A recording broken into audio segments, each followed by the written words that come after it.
আমি এখন গিরিশ পার্কের ঠিক মেট্রোর সামনে দাঁড়িয়ে আছি। এই দেখুন গিরিশ পার্কের ঠিক মেট্রো, এই দেখুন এই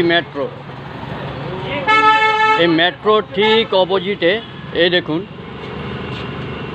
একজন বাঙালি ভদ্রলোক অসুস্থ, দারুণভাবে জন্ডিস হয়ে যায়, চোখ দেখলেই বোঝা যায় সম্পূর্ণ হলুদ হয়ে গেছে। আমি এই জন্যই ভিডিওটি করলাম, কাইন্ডলি কোনো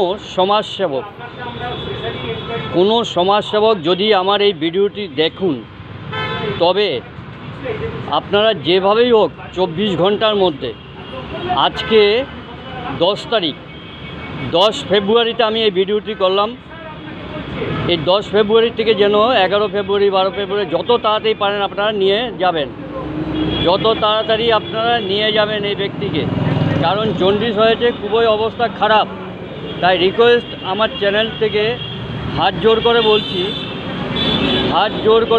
1-2-100 চ্যানেলের পক্ষ থেকে এই ব্যক্তিকে, এনার নাম হচ্ছে তপন দাস, একজন বাঙালি ভদ্রলোক, যে কোনো কারণে রাস্তায় আসতে পারে, ফুটে আসতে পারে, তাই বলে কোনো কিছু না। কিন্তু কোনো সমাজসেবক, যদি কোনো সমাজসেবক এনাকে আমার এই ভিডিওটি দেখেন এনার সম্বন্ধে, তবে অতি সত্বর আপনারা এসে এনাকে নিয়ে যাবেন, অতি সত্বর। আপনাদেরকে আমার তরফ থেকে হাত জোর করে বলছি, আমার চ্যানেলটি 1-200 চ্যানেল, এবং আপনারা হেল্প করুন, হেল্প চাই, হেল্প, সহানুভূতি।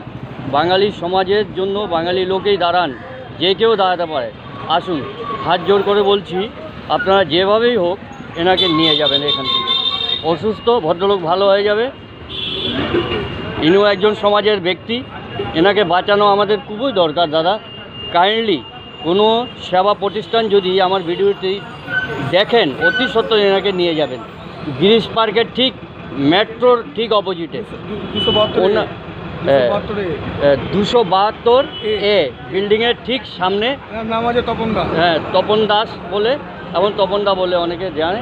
অতি সত্বর নিয়ে যাবেন, অতি সত্বর, হাত জোর করে বলছি। আমার খুবই কষ্ট লাগছে, উনি একজন বাঙালি সমাজের ভদ্রলোক, যে কোনো কারণে ফুটে আসতে পারে, তার জন্য কোনো কিছু না, আপনারা এনাকে নিয়ে যাবেন অতি সত্বর। নমস্কার, বিদায় নিলাম।